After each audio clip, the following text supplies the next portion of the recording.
We'll continue our studies on muscle cells. What are the types of these muscle cells? The muscle cells are actually classified using a different criteria. The criteria namely like location where it is present and appearance, how does it look, and the nature of regulation, what activity it does. Based on that, the muscle cells are usually classified. But here we are classified or we have classified the muscle cells based on its location, like where it is present. Here you can see the cardiac muscles, skeletal muscles and the smooth muscles, and these are the pictorial representation of those muscles. In the further slides, we'll study in detail about these muscle cells. Let's see what is the skeletal muscle. Skeletal muscle, it has got its name because the muscles which are involved in this are attached to the skeleton, therefore which helps us to move and called as a skeletal muscles. And these are also called as striated muscles because there will be a presence of several striations, that is alternative light and dark band stripes. Here you can see the light band and the dark band stripes.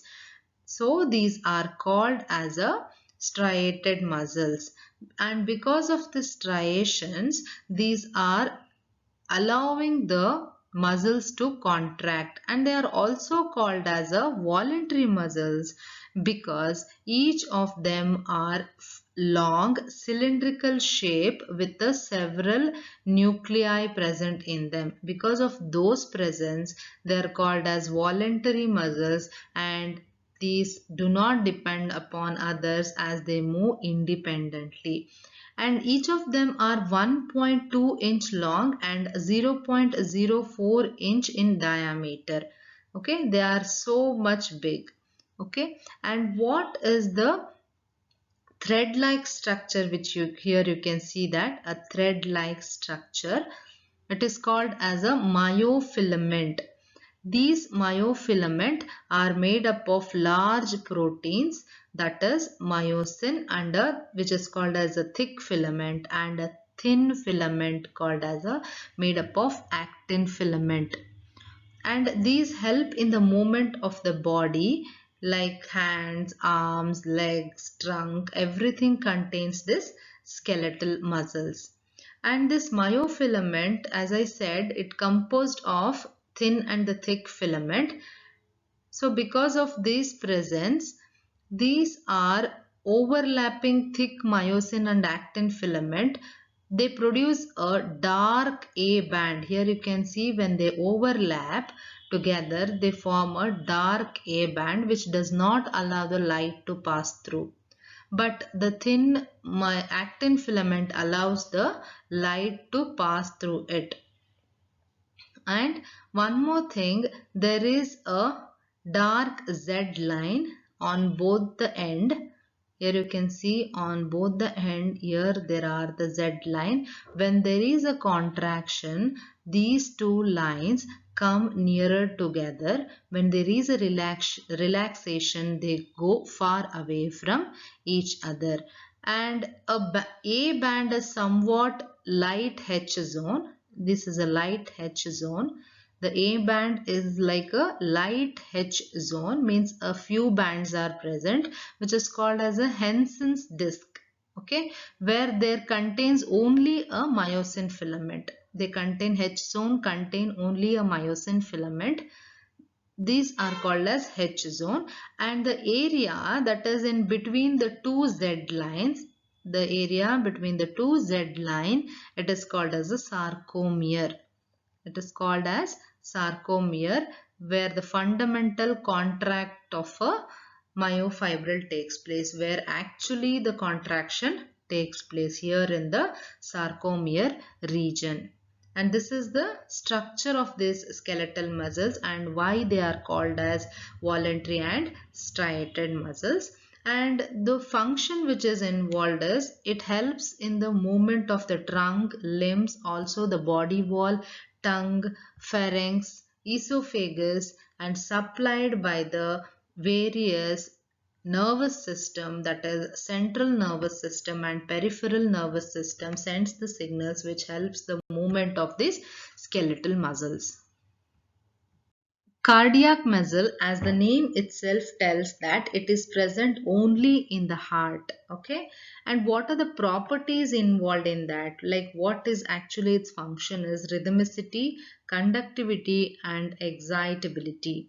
And coming on to the structure of this, these are having striations and they have a structure similar to that of a skeletal muscles, and each of the cells are nucleated and separated and also joined with the help of a intercalated disc by a desmosomes and attach each other with the desmosomes.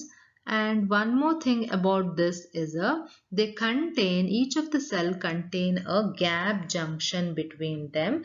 These gap junction allow the transfer of the impulse from one cell to another, and there is a transmission of certain message with the help of the gap junction present between them. And they also have a dark A band where there will be a overlapping of these the thick and the thin filament as we studied earlier, and also a light zone. And they also have a Z line which helps in the contraction of the muscle, and actually it is supplied by the nervous system, that is the central nervous system gives it the signal to contract and relax the muscle. And this rhythmic contraction, like it contracts rhythmically because it is called as a fatigueless muscles. It doesn't get tired, therefore it is called as a fatigueless muscle. And what is the rhythmicity? Rhythmicity means the ability of the heart to beat continuously, okay, without any tiredness. Therefore, it is called as a fatigueless cell. And one more thing is it has the ability to conduct the impulse from one cell to another, where the gap junction help them to transmit the electric currents from one cell to another. And they also respond to the mechanical as well as the chemical and the chemical and the electrical stimuli these heart muscles respond. Okay, and this is about the cardiac muscle. They are called as the fatigue-less muscles. Let's see in detail about this cardiac muscle contraction and what are the things or what are the cells, discs involved in this. Here you can see the cardiac muscle structure where they contain a nucleus that is a purple color, and in the earlier slide we saw the intercalated discs which helps in joining of these cells. And this is a cardiac muscle cell, complete cells which are joined with the help of a intercalated disc, and this is a nucleus.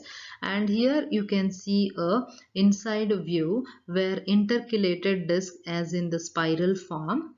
Okay, and this is the small purple color. Here you can see a desmosome which helps in the joining also, and a gap junction. Here you can see a gap junction, the purple one, which helps the electric or the nerve impulse to transmit the message from the nerves, whether to contract the muscles or the release the muscle, which has to follow the rhythmicity based on those signals sent by the nerves.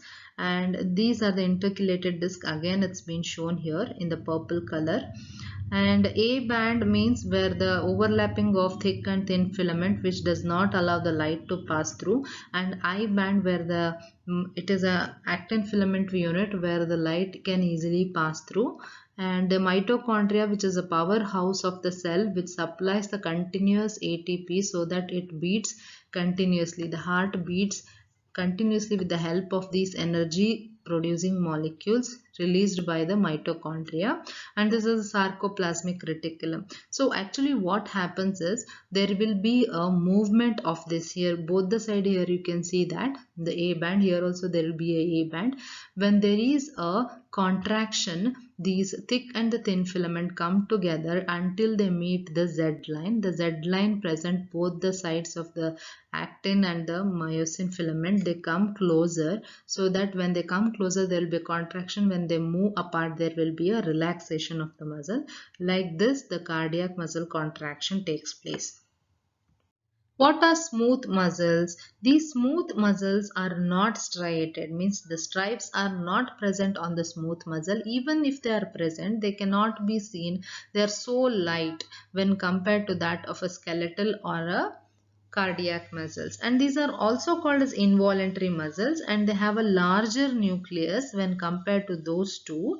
And why there is no striation? Because of the arrangement of these actin and myosin filaments. Okay, these are present in uterus, stomach, reproductive system, veins, arteries, everywhere these smooth muscles are present. Here you can see the structure where these actin filaments, the red line here you can see it is the actin filament where it joins from one cell to another cell, and these are arranged in a staircase manner. These are the Z line. When they come closer, there will be a contraction. The contraction and the relaxation will be lesser when compared to those two. Okay, and these actually, the myosin filament and the actin filament are arranged. Because of these arrangement, there will be a contraction which is less. Okay, in the circulatory system, smooth muscles play a very important role, like they maintain the blood pressure and also the oxygen flow throughout the body. Okay, the majority of the pressure that is being applied by the heart, every vein, artery, and everywhere the smooth muscles are lined up. Okay, the muscles which are lined up are the smooth muscles, and when they have, the tests have been shown that these smooth muscles, they stimulate by the presence or the absence of the oxygen, where they modify the veins. They tell the veins to provide enough oxygen when it is very low in the veins. Okay, these help in seeing whether the oxygen level is low or high in the veins while there is a circulation of the blood in the veins. Okay, and one more thing is, these are getting the signals from the autonomic nervous system, and these are present in the many parts like circulatory, digestive system. Even in the raising hairs on your arms is responsible by this smooth muscle cells.